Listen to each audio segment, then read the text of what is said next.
queremos justamente un poco salir desde la perspectiva teológica. Muy bien lo explicó el profesor Ismael en algún sentido. Muchos de los que nosotros hoy día estamos participando de esta clase, como les indicaba en un principio, somos confesionales. Por lo tanto, nuestros estudios ya vienen cargados con cierto sesgo, venimos con ciertos lentes, miramos la historia de la iglesia muchas veces desde nuestra propia tradición, y de alguna manera lo que estamos buscando con esta materia es justamente tener un fundamento más sólido, un fundamento más serio, y de alguna manera también poder encontrar evidencia, tanto histórica como arqueológica, antropológica, de lo que nosotros hemos entendido como esta comunidad, como este movimiento, como este cuerpo que es la iglesia, ¿ya? Em, entonces, vamos a partir con la descripción del curso. En realidad esta va a ser la clase cero, ¿ya? Más que nada vamos a revisar algunos temas importantes, la metodología de la clase, revisar algunos autores que vamos a estar leyendo, y algunas ideas principales que es lo que buscamos también a través de este curso, ¿ya? Yo sé que muchos de los que están con nosotros el día de hoy tienen sus estudios teológicos, probablemente manejen algunos aspectos mucho más que yo, pero como les mencionaba, la idea de esto es poder ir generando este conocimiento y construyéndolo en base a nuestras experiencias y a lo que nosotros podamos ir aportando, ¿ya? Entonces, la descripción del curso justamente tiene como objetivo explorar el desarrollo de la iglesia cristiana primitiva, ¿ya?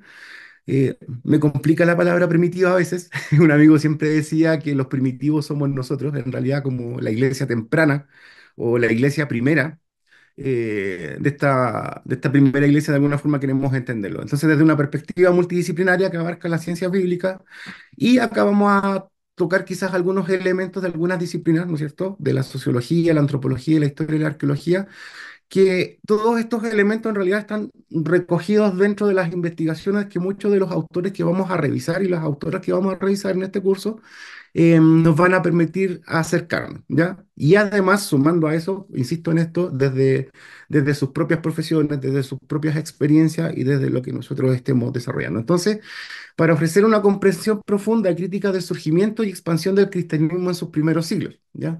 Desde sus orígenes hasta la institucionalización bajo el emperador Constantino. Ya el curso obviamente está diseñado para 16 sesiones, sería la sesión cero, la de inicio, y nos enfocamos en un análisis crítico desde las ciencias bíblicas con la inclusión de autores tanto teológicos como académicos en general, ¿ya?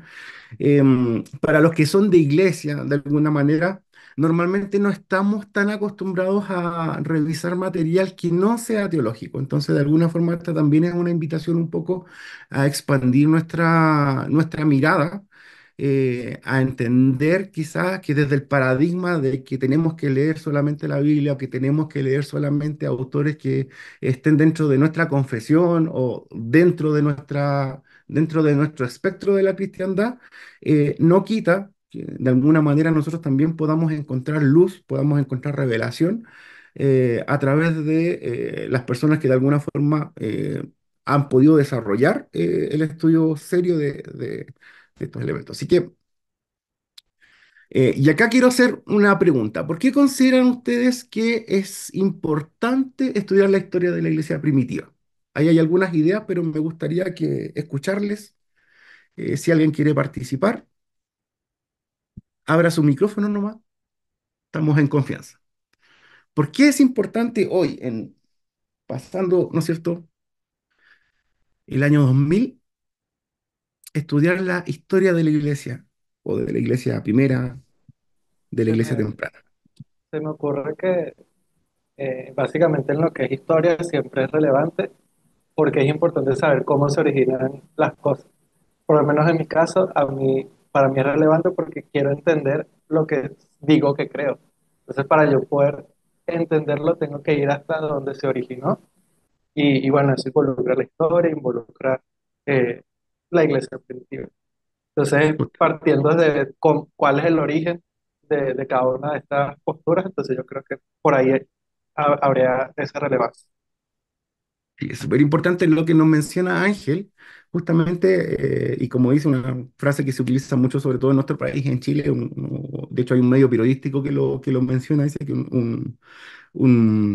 una persona que no que no se informa no puede tener opinión. Creo que la radio Bio Bio, creo que la menciona.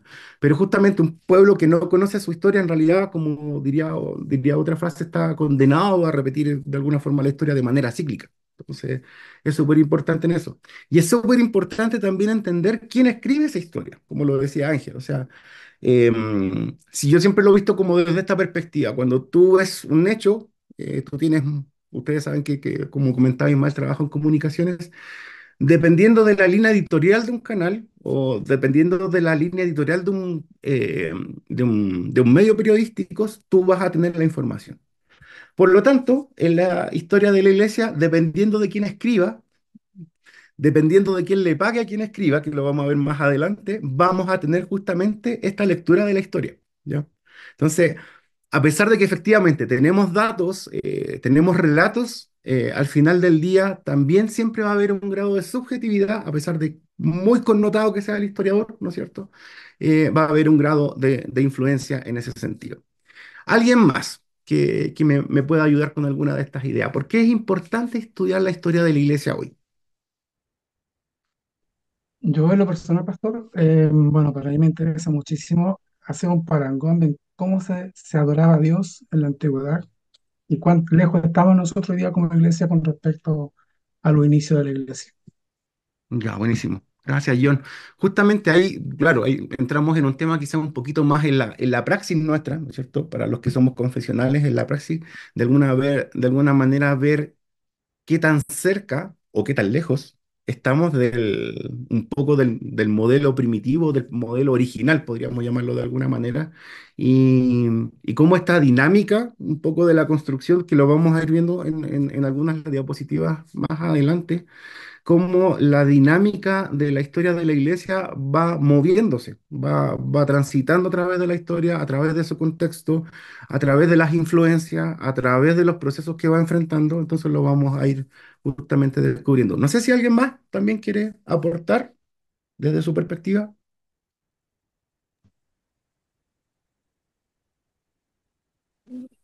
Yo, en lo personal, creo que el tema de la iglesia primitiva siempre ha sido muy eh, discutido, sobre todo desde la posición anabautista, ¿cierto? Como volvamos a la iglesia verdadera, ¿cierto? Queremos ser esa iglesia que es real, pero en este tiempo también me hace harto sentido porque la iglesia como que, bueno, la iglesia ya no es como la cultura hegemónica, ¿no? Entonces, al igual que la iglesia primera, perdón, vivimos tiempos parecidos. En el fondo, eh, somos como esa resistencia. Entonces, es como interesante ver cómo ellos resolvieron en su tiempo y con sus necesidades preguntas que nosotros también tenemos hoy y desafíos similares. Justamente, gracias, Mati. Es interesante lo que dice Mati porque el movimiento de la iglesia parte de un grupo pequeño. O sea, si usted hace un análisis, por ejemplo, general de las religiones en el día de hoy, en algún rato también vamos a ver un poquito de eso, un poco del origen de las religiones. Em, Justamente la cristiandad hoy día no es una mayoritaria cantidad de personas en el mundo. O sea, tenemos un montón de otras esferas de espiritualidades, ¿no es cierto?, dentro del mundo y que nos superan, y que nos superan. Y que de alguna manera en su espiritualidad también ellos conllevan formas de hacer las cosas, maneras. Y que justamente hoy día, y vamos a ir avanzando, me gustó mucho lo que dijo Matías, porque justamente a pesar de lo que dice nuestro paradigma como cristianos o como estudiantes de la Biblia, que de alguna forma vamos como en una especie de retroceso, ¿no es cierto? Similar a lo que está ocurriendo en Europa, podría decir alguien en este momento. Paradójicamente es un tiempo donde tenemos alcance a mayor información y tenemos mayor cantidad de estudios en esta materia. Así que es bien interesante lo que está ocurriendo. Entonces, para ir avanzando justamente el interés. ¿Por qué es necesario estudiar la historia de la iglesia primitiva? Por lo que decían ustedes, el interés por la investigación bíblica y mostrar la relevancia social, cultural y antropológica. O sea, la historia de la iglesia no solamente afecta a los cristianos, afecta a la política, afecta a la cultura, eh, hay una diferencia demasiado marcada, diría yo, entre las culturas cristianas de Occidente y las culturas de otras espiritualidades desde Oriente. La manera de concebir la vida, la manera de concebir la sociedad, la manera de concebir las relaciones interpersonales, las relaciones de concebir incluso el mismo género o los roles de las personas cambian muchísimo en función desde qué país nacimos, desde dónde fuimos bautizados, desde qué iglesia nos puso agua en la cabecita cuando nacimos o lo hicimos después ¿no es cierto?, cuando fuimos mayores. Entonces todo eso va influenciando incluso hasta en los modelos económicos. Es sabido por ustedes que, por ejemplo, que los países tuvimos la suerte o la desuerte de que en Latinoamérica fuésemos colonizados en este caso, por España y Portugal, ¿cierto? Eso lo manejamos por historia general. Sin embargo, en los países, si usted hace un análisis así rapidito, todos los países que fueron protestantes tienen un modelo económico determinado y tienen un desarrollo económico distinto a, por ejemplo, el de los países de Latinoamérica. Quizás un análisis súper básico, súper liviano, pero justamente cuando usted habla de países que son generadores de conocimiento, que son generadores de tecnología, que son generadores de ideas, de pensadores, eh, justamente son muchos de los países que nacieron bajo una construcción, bajo una mirada, bajo una cosmovisión protestante. Por lo tanto, ahí hay algún detallito que nosotros tenemos que ir analizando. Entonces, por lo tanto, la historia de la iglesia no solamente afecta a la iglesia en sí, sino que afecta también a su entorno. También algo que considero que es importante, y dice acá, nos parece legítimo que la iglesia, en toda la diversidad de la cristiandad, ¿no es cierto?, considera que la Biblia es un libro personal, pero también pensamos que la Biblia también es patrimonio de la humanidad. Y lo decía muy bien la doctora Zapata en algunos talleres anteriores y en el taller actual. Justamente, o sea, este elemento, este libro, de alguna manera que viene a establecer de alguna forma ciertas cosmovisiones, no es solamente el patrimonio de los cristianos. Y como mencionábamos anteriormente, no es justamente hoy día, no solamente se estudia la Biblia desde el punto de vista, desde la teología, sino que se estudia desde la historia, o sea, de la importancia que este libro ha tenido y cómo ha influenciado, ¿no es cierto?, en las constituciones políticas de los países, cómo ha influenciado en el pensamiento, en el derecho, en todo lo que tiene que ver con la estructura social. Otra cosa súper importante que para aquellos que somos de cuna cristiana de alguna manera es que muchas de las afirmaciones históricas tienen que apoyarse en datos y no puede ser dictada ni por apriorismo ideológico ni por exigencia extrínseca a la investigación misma. Mucha de la eh, construcción que nosotros tenemos o del paradigma que tenemos de la historia de la iglesia se basa en tradiciones, a pesar de que, ¿no es cierto?, culpamos de alguna manera o extendemos esto hacia otras manifestaciones de la cristiandad. Justamente muchas de nuestras confesiones de fe están basadas, como decía el pastor Guión en un principio, en nuestra identidad y en nuestra cosmovisión. Por lo tanto, también hoy día, de alguna forma, lo que buscamos con esto es poder encontrar fuentes fidedignas, encontrar fuentes confiables que nos lleven a desarrollar un estudio serio y acabado y que de alguna forma también nos entregue los elementos necesarios para cuando entremos en una conversación eh, con personas de distintas índoles. También en el mundo teológico y confesional impera el individualismo o el cantonalismo institucional. De alguna forma, eh, la historia de la iglesia, como es una historia dinámica, históricamente ha sufrido este fenómeno de las divisiones, este fenómeno de alguna manera ocupar el relato para poder justificar nuestras eh, ideas, poder justificar nuestras doctrinas, nuestros planteamientos teológicos, ¿no es cierto?, nuestra tradición, y de alguna manera el estudio siempre se ha hecho desde esa perspectiva, desde cómo yo puedo ocupar esto para justificar lo que yo pienso. Entonces, el sentido también de estudiar la historia de la iglesia primitiva es, como decían ustedes mismos en un principio, entender la historia, entender desde dónde venimos, entender cuánto de eso que ocurrió en ese tiempo, que ocurrió cuando Cristo estuvo en la tierra, de alguna manera ha permeado hacia las edades en las cuales estamos actualmente. Y algo que también lo encuentro súper interesante, entender el periodo conocido como la Gran Iglesia, que lo vamos a conversar en alguna de las clases, y que de alguna manera es como esta primera generación, bueno, hasta la tercera generación en realidad, que va a ser el periodo que nosotros vamos a estar abarcando, más o menos del siglo primero hasta el siglo segundo, estas tres primeras generaciones de cristianos que de alguna forma tienen una plataforma, una base en común, y que como bien decían ustedes, difiere quizá bastante un poco de lo que hoy día nosotros hemos concebido como la comunidad de la iglesia, ¿ya? Si alguien me quiere interrumpir, por favor, interrúmpame, no tengo problemas con eso, ¿ya? En términos prácticos de la clase, ¿cómo vamos a desarrollar las clases? Desde una perspectiva constructiva holística, lo que buscamos en este sentido, con esta materia, es que ustedes, más allá de estar en una ponencia, como les explicaba en un principio, muchos de ustedes manejan bastantes temas. Por lo tanto, la idea es que de alguna manera vayamos construyendo este conocimiento, que vayamos viendo luces, vayamos viendo de alguna forma algunas situaciones que nos puedan ir aclarando y que podamos construir desde su propia experiencia, ¿ya? Y holístico también en el sentido de poder ir, ¿no es cierto?, desde lo más grande a analizar aquellas cuestiones que son relevantes para nosotros. Importante que lo sepan, como lo hemos mencionado en otros espacios, este es un espacio seguro, académico, donde los cuestionamientos y las opiniones son válidas, ¿ya? Así que no hay problema en que usted pueda plantear su opinión o su desacuerdo con el profesor, obviamente en el marco de respeto, ¿ya? Como se les explicó en la entrevista, este curso va a ser como en un sistema de un uno por uno. Nosotros yo trabajo en minería, acá le llamamos 7 por 7, ¿ya? Entonces, cada 14 días o cada 7 días nos vamos a ver, cada 14 días nos vamos a ver en una clase, ¿ya?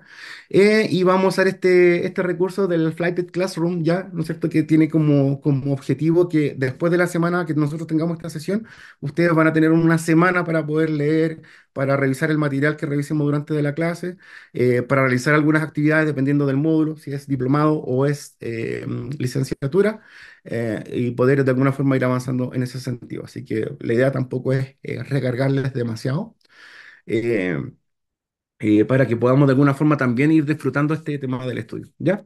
Entonces, elementos que hacen necesario el estudio, como ustedes lo mencionaban, y es importante esto, desde los años 80 del siglo XX, el estudio histórico de Jesús ha experimentado un notable crecimiento, ¿ya? Es bien interesante lo que ocurre porque de alguna manera nos enfrentamos casi a una tercera ola de pensamiento o de desarrollo de la investigación a través de la persona de Jesús. Obviamente la primera la tuvimos durante el periodo de la Reforma. Tuvimos una segunda época muy productiva teológicamente durante el año 1920 al 1950, que fue este periodo de alguna forma donde aparecen los grandes apologistas, de alguna manera, y que tiene que ver también un poco con toda la presencia y con todos estos movimientos un poquito, como diría un amigo, posmodernista del conocimiento. Entonces, por lo tanto, es simpático esto, porque en la medida que pareciera que el mundo o la sociedad quisiera olvidar eh, la fe, la religión, la persona de Jesús, la cristiandad, se provoca este fenómeno contradictorio que de alguna forma vuelve a encender, vuelve a encender. Entonces, como de alguna manera bien interesante lo que empieza a ocurrir. Otro factor interesante es que justamente en los últimos años el conocimiento del judaísmo del siglo I ha avanzado significativamente, relevando o revelando en realidad su notable eh, pluralidad. Y desde esa perspectiva también tenemos que entender cómo nace el cristianismo, ¿ya?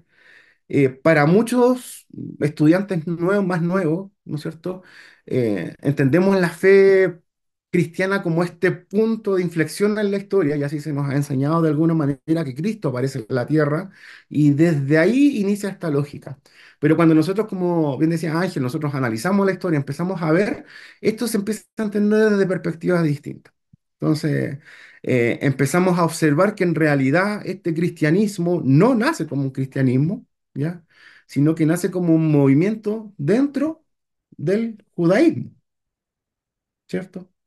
Dentro del mismo judaísmo ocurre este movimiento. Entonces vamos a ir desarrollando un poco esta idea. Lo conversábamos recientemente, el cristianismo se legitima por, por recurso de una tradición de alguna manera. Entonces, hoy día la legitimidad del cristianismo está basado en la tradición de la confesión, en la tradición de la iglesia. Por lo tanto, en un medio de la vorágine del mundo, donde tenemos acceso ilimitado al conocimiento, ¿ya? Y como siempre se ha dicho, ¿no es cierto? Internet es como un mar de conocimiento, pero de un centímetro de profundidad. En este sentido, tenemos acceso a mucho conocimiento, pero de alguna forma también las iglesias han apelado a este conocimiento a justificarlo desde la experiencia, eh, desde la espiritualidad y desde la tradición. Entonces, de alguna forma lo que buscamos y se hace necesario hoy en día poder desarrollar un estudio de la historia de la iglesia es justamente buscar estas fuentes em, y los hechos en realidad que ocurren y que de alguna forma nos van a ir contando y nos van a ir reafirmando qué es lo que ocurre, qué es lo que pasó y cómo se fue construyendo esto. Entonces, y algo que es bien interesante también, lo más característico de los estudios actuales es el carácter interdisciplinario. Entonces, em, es paradójico también en este sentido cuando ustedes lo analizan, muchas de las universidades del mundo nacieron como escuelas de teología, ¿cierto? Las universidades más importantes del mundo, tanto en Estados Unidos como en Europa, en Inglaterra, em, en el periodo de la Reforma, todas las escuelas de alguna manera que estaban acercadas o se acercaban al pensamiento, a la filosofía, a todas las ciencias, nacen como escuelas teológicas. Y en el desarrollo del mundo, ¿no es cierto? Obviamente hay un pequeño divorcio, una división, pero lamentablemente eso hace una pequeña diferencia y pareciera que este divorcio entre la ciencia y la fe, la religión y el conocimiento, eh, parece que no vamos a poder volver a unir este matrimonio. Pero en rigor hoy día nosotros a través de lo que estamos observando, a través de lo que ustedes están haciendo en esta clase o las clases que van a estar tomando, se van a ir dando cuenta que hoy día todas las disciplinas no son incompatibles con la fe, no son incompatibles con la espiritualidad, no son incompatibles con el conocimiento y de alguna manera nos van a entregar las herramientas para poder desarrollar nuestro conocimiento justamente. Y hay dos palabras ahí bien interesantes que aparecen en el libro, de hecho, y que me gustan mucho. Una es querigma, que tiene que ver justamente con esta proclama de la fe, del mensaje del Evangelio de Jesús, ¿no es cierto? Y lo otro que tiene que ver con didáctico, con la enseñanza. Entonces, efectivamente, la iglesia al día de hoy tiene una función querigmática de anunciar el Evangelio, pero también tiene una función didáctica. Entonces, desde la posición en la que nosotros hoy día estamos, justamente podemos avanzar en esta idea. Por lo tanto, cuando nosotros pensamos en el cristianismo, pensamos en la iglesia, de acuerdo a nuestras definiciones que hemos recibido desde pequeños, qué nos pueden aportar? ¿Qué es lo primero que se le viene a la mente cuando alguien dice iglesia o dice cristianismo? Ahí quiero recibir opiniones, por favor,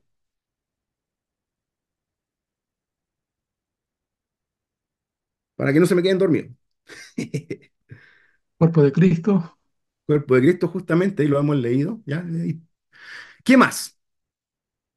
¿Qué más podemos leer en esta definición? Cristianismo, iglesia, ¿en qué pensamos? En una comunidad de fe. En una comunidad, ¿no es cierto? Un elemento. En el instinto gregario, ¿no es cierto?, de la humanidad. Tendemos a querer agruparnos, buscamos grupos de afinidad que piensen como nosotros, que se parezcan a nosotros y nos juntamos con esa gente. ¿Ya? ¿Qué más? ¿Qué más podemos descubrir ahí?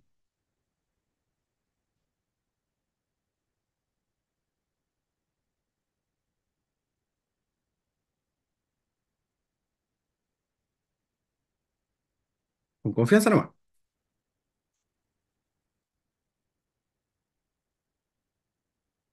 Entonces, como vamos leyendo en ese sentido, cuando nosotros hablamos de iglesia, de cristianismo, justamente lo entendemos como este cuerpo. Y esa es nuestra primera lectura de alguna manera que nosotros hacemos como, y que tiene que ver con lo que nosotros hemos leído, con nuestro enfrentamiento a la escritura, con nuestro enfrentamiento a la Biblia, y de ahí se construye de alguna forma este cuerpo.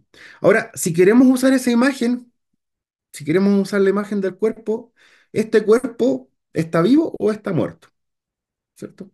Entendemos que si es un cuerpo, está vivo. Por lo tanto, si es un cuerpo vivo, se enfrenta a un proceso, se enfrenta a un desarrollo y se enfrenta a un crecimiento. Entonces, ¿podríamos decir que la historia de la iglesia está terminada? ¿No? Seguimos, no está terminada. ¿Cierto?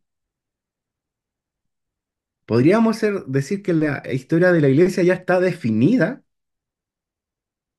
Supongo que mientras haya gente diciendo que es la iglesia, hay historia de iglesia, porque el término por lo menos sigue en pie, ¿no? Justamente, justamente.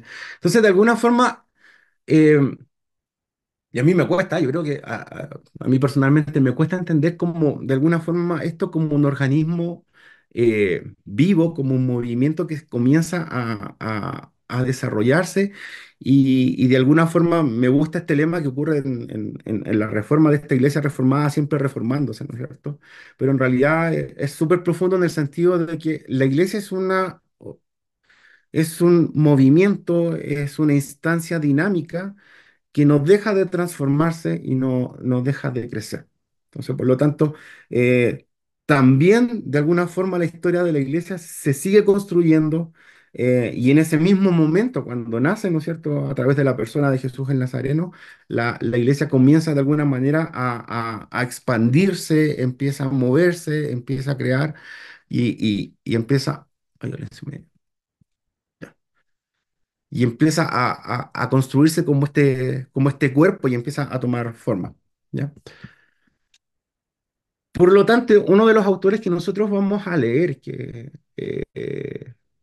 es Aguirre, justamente, él lo plantea desde la siguiente perspectiva. Él dice, la iglesia primitiva, ¿no es cierto?, es todo un movimiento social vinculado a la figura de Jesús de Nazaret, que comporta la configuración de las comunidades con sus diversas características, conflictos, relaciones entre ellas, comporta también ritos, formas organizativas, ministerios, actitudes morales que evolucionan, podríamos hablar de ética también, modalidades distintas de entender las relaciones con la sociedad y en este caso, como estamos apuntándolo al punto o como estamos yendo al punto de la historia de la iglesia primera, justamente con el Imperio Romano, cómo de alguna manera este nuevo elemento sociocultural genera de alguna forma una ruptura dentro del judaísmo, primeramente, ¿no es cierto? Porque debemos entender que la iglesia nace como un movimiento dentro del judaísmo. Los apóstoles seguían yendo a la sinagoga, los cristianos de ese momento seguían realizando su forma de alguna forma de buscar a Dios, pero desde la perspectiva del Nazareno. Y en ese sentido vamos a avanzar un poquito en esto, entendiendo un poco que la iglesia es este movimiento y aquí vamos a conversar un poquito de los autores que vamos a revisar durante las clases siguientes. El primero, y que de alguna forma también va a ser nuestro autor de texto guía, que es el profesor Rafael Aguirre Monasterio. ¿Ya? Aquí hay un pequeño detalle ahí. Bueno, obviamente esta presentación nosotros se la vamos a compartir más tarde, ¿ya? Así que para que ustedes puedan tener acceso. Entonces, acá hay dos textos que nosotros vamos a trabajar, que dice, así vivían los primeros cristianos, la evolución de las prácticas y de las creencias en el cristianismo, en el cristianismo de los orígenes, ¿ya? Que es del profesor Rafael. Y así empezó el cristianismo, de alguna forma. Entonces, ¿quién es Rafael? Rafael en realidad es un destacado teólogo y biblista español. Tratamos de buscar justamente para facilitar el tema del estudio, autores en español, ¿no? Para obtener, ¿no es cierto?, mayor posibilidades de alcance a la literatura. Eh, Esta persona nace en el 47, ¿no es cierto? Y ha sido catedrático de Nuevo Testamento de la Universidad de Deusto, donde también ha ocupado cargos de responsabilidad en investigación y docencia, ¿no es cierto? Él tiene un enfoque sociológico del cristianismo temprano con énfasis en la vida de las primeras comunidades cristianas em, y de alguna manera también, y cómo esto fue evolucionando en el contexto del Imperio Romano. Entonces, los principales aportes de este profesor, del profesor Rafael, ¿no es cierto?, es el estudio sociológico del cristianismo primitivo. Entonces, de alguna forma, esta persona lo que hizo fue aplicar métodos de la sociología al estudio del cristianismo, cómo se interrelacionaban las comunidades cristianas, cómo interactuaban con su entorno, y de alguna manera cómo esto también empezó a moldear de alguna manera la construcción del cristianismo como una fe, ¿ya? Su interpretación también histórica del Nuevo Testamento también nos aporta desde el sentido de que, de alguna manera, el estudio de los textos refleja la experiencia y cómo estas experiencias fueron de alguna manera desafiando a las primeras comunidades cristianas, ¿ya?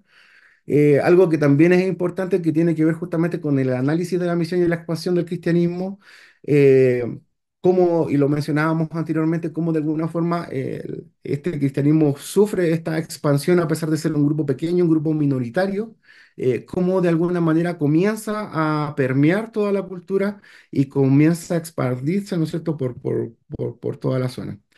Em, También puso el foco en las comunidades, bueno, en la identidad de las primeras comunidades, y de alguna manera cómo nosotros podemos entender los ritos, entender las prácticas que ellos tenían, y cómo de alguna manera se fue construyendo la caracterización de la fe cristiana, ¿ya?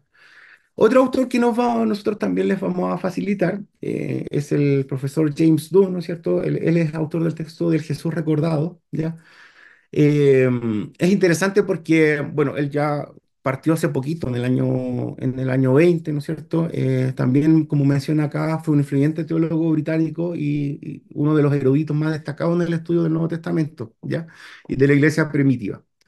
Eh, Uno de los campos donde él se pudo desarrollar fue justamente en el campo de la teología paulina, y de alguna manera que también lo vamos a ir revisando más adelante, cómo Pablo construye también, y es parte de la construcción de la teología cristiana, de la experiencia cristiana, y de cómo se empiezan a construir también de acuerdo al relato de Pablo, a la escritura de Pablo, a la pluma de Pablo, cómo se empiezan a construir estas comunidades de fe, ¿ya? Entonces él nos aporta tanto desde las perspectivas de Pablo, aporta desde algunas lecturas sobre el Espíritu Santo, sobre la cristología de la iglesia primitiva, sobre la teología de Pablo, entendiendo ahí que también hay una evolución en el pensamiento, o sea, desde lo que la iglesia nace como punto central a través del mensaje de Jesucristo, del mensaje del Evangelio, y cómo Pablo hace esta interpretación del mensaje de Jesucristo y genera de alguna manera una nueva relectura dentro de su cultura, ¿ya? Y obviamente también nos va a aportar muchísimo sobre la investigación sobre la identidad y las prácticas de la iglesia primitiva, ¿ya? Otro de los elementos importantes que vamos a revisar, y este es John Myers en realidad, si bien no es un autor protestante como estamos acostumbrados de alguna forma a leer, es reconocido internacionalmente, ¿no es cierto?, por su apego a la figura de Jesús y la búsqueda del Jesús histórico. Y de alguna manera cómo se va construyendo esta figura, y como lo decían ustedes en un principio, cómo nosotros obtenemos esta construcción del Jesús, del Jesús real, del Jesús que existió desde el relato, desde la historia, eh, desde la experiencia. Em, y acá justamente vamos a revisar algunos temas bien importantes acerca del Jesús histórico. Lo van a ver con el profesor Pedro Barreiro, en realidad esto no lo vamos a tomar nosotros, que es el método histórico crítico de alguna manera, cómo nosotros podemos encontrar las herramientas para poder, de una manera cercana, poder tener esta confrontación a través de, ¿no es cierto?, de los hechos históricos con aquello que nosotros estamos buscando desarrollar. Exploración del contexto judío de Jesús, ¿ya? también es súper importante, la discusión crítica sobre los evangelios y obviamente también el impacto de la cristología de la historia de la iglesia primitiva, que es lo que nos reúne en esta clase, ¿ya? Em, el texto que vamos a estudiar de él se llama Un judío marginal, ¿ya? Así que ese va a ser el texto que vamos a estar revisando de este profesor, ¿ya? Ahí esto va a quedar para ustedes. Una de las autoras más jóvenes, en realidad, de esta gama de textos que nosotros vamos a revisar es Pamela Eisenboom, en realidad, em, bastante disruptiva, quizá para su contexto entre los varones, ¿no es cierto?, que normalmente son los que escriben, pero Pamela hace una relectura también siendo judía, y es súper importante eso, como lo mencionaba Marcela en la primera clase, de alguna manera entendiendo la cultura, entendiendo el pensamiento, teniendo una herencia, ella hace una relectura un poco del mensaje de Pablo, sobre todo, ¿no es cierto?, enfocándose en las cartas de él, y cómo debiesen esas cartas ser entendidas desde la experiencia judía, desde el conocimiento judío. El problema, quizá, y es justamente de alguna forma lo que queremos ir abordando con esta materia, es que mucha de nuestra experiencia en el conocimiento va a ir de la mano eh, con lo que nosotros vayamos intentando, y es súper fuerte esto, porque de alguna manera no tenemos, voy a tratar de decirlo así, no tenemos la capacidad como seres humanos de abstraernos totalmente. O sea, siempre va a haber una pequeña semilla nuestra en la búsqueda de la interpretación, pero estos textos también nos van a ir ayudando, de alguna manera, a poder ir leyendo en el contexto cultural cómo se va planteando esto. Entonces, esta autora que es Pamela, ¿no es cierto?, nos va a orientar en el sentido, nos va a ayudar a pensar en cómo el Pablo como Pablo el judío, que nunca dejó de ser judío, y eso tenemos que ir, lo vamos a ir desarrollando también en la clase. Eh, Pablo no se levantó un día y se sacó la camiseta, ¿no es cierto?, de judío y se puso una de cristiano. Pablo siempre siguió siendo judío, ¿no es cierto? Y cómo él de alguna forma lee este mensaje del Señor Jesús. Eh, es súper interesante esto también, este tema que lo vamos a marcar, que tiene que ver con la intersección entre el judaísmo y el cristianismo primitivo, o sea, cómo se van interrelacionando, cómo algunos elementos van siendo conflictivos entre ellos mismos, pero a la vez cómo esos elementos van generando fortaleza en este movimiento, ¿ya? Eh, y sí, yo creo que eso, más que nada, como lo que podemos revisar desde ahí. Otro de los autores que probablemente sea muy conocido por ustedes es Alfonso Ropero, ¿ya? Eh, es una de las personalidades, yo creo, que más queridas en el mundo protestante, sobre todo por sus trabajos y de alguna forma en esta difusión que él hace del pensamiento evangélico, y cómo él aboga y abarca un poco la historia del cristianismo y de la iglesia primitiva. Tiene mucho material en español. De alguna manera ha sido una figura clave en la reinterpretación de la historia de la iglesia, sobre todo en el sentido de que hoy día, si ustedes lo plantean, todo lo que nosotros recibíamos como influencia teológica venía desde Europa o desde los Estados Unidos. Entonces, Alfonso Ropero también ha sido uno de los que de alguna forma, junto con René Padilla y otros autores locales de Latinoamérica, de alguna forma han estado construyendo una teología más contextual, una teología más comunitaria y de alguna forma desde la historicidad, desde, como lo decíamos en un principio, desde lo ontológico, desde Latinoamérica para el cielo, podríamos decirlo de alguna manera. Así que también es súper importante de alguna forma cómo él nos va a ir aportando algunos datitos acerca de la historia de la iglesia. Em, Otro de los autores de los regalones también, don Antonio Piñero, ¿no es cierto? Un destacado filólogo, historiador y biblista español, ¿no es cierto? Especializado en el estudio del Nuevo Testamento, ¿ya? Eh, Autor de numerosas obras acerca de la figura, también es alguien que ha puesto mucho el hincapié en el Jesús histórico, de alguna forma de poder construir este Jesús real, este Jesús que ocurrió, este Jesús que estuvo, ¿no es cierto? Y obviamente nos aporta desde la perspectiva crítica, ¿no es cierto?, de todas las fuentes que tenemos para poder encontrar la personalidad de Jesús. Un poco también ayuda en su contexto a desmitificar, por ejemplo, el tema de los textos apócrifos, ¿ya?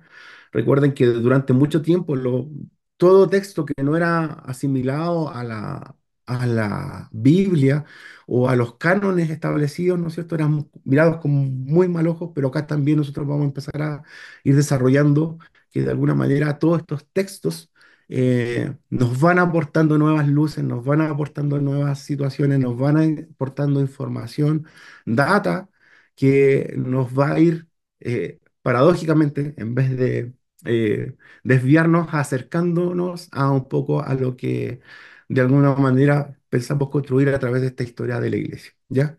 Así que obviamente vamos a hablar acerca del contexto judío y acerca de cómo de alguna forma eh, el conocimiento académico es una herramienta también para poder eh, construir nuestro conocimiento. Eh, Acá tenemos, bueno, hay algunos de los textos que justamente ustedes, que fueron los prioritarios que vamos a ir revisando durante las clases, así que también está en la bibliografía que vamos a utilizar para el curso. No son textos muy largos en realidad, eh, pero que de alguna forma nos van a ir aportando a lo que nosotros buscamos a través de esta clase. ¿Ya? Respecto de las sesiones, acá tenemos la planificación para las 3 primeras sesiones. ¿Ya? Esto es lo que nosotros vamos a ir revisando. Entonces, nuestra primera sesión, como les mencionaba, esta es la sesión cero. Entonces, en 14 días más nosotros nos vamos a enfrentar a este tema de la introducción al estudio de la iglesia. Entonces, vamos a revisar la introducción al contexto histórico y cultural del Mediterráneo en el siglo primero y la revisión de las fuentes primarias y secundarias. Y acá, ¿no es cierto?, ustedes van a poder ir viendo las lecturas asignadas que van a tener para este módulo, ¿ya? Así que ahí nosotros lo vamos a estar compartiendo a través del grupo de WhatsApp, ¿ya? La primera lectura que vamos a tener va a ser del profesor Aguirre, ¿no es cierto? Rafael Aguirre, Así empezó el cristianismo, el capítulo uno. Esto va a ser para el programa de diplomado, ¿ya?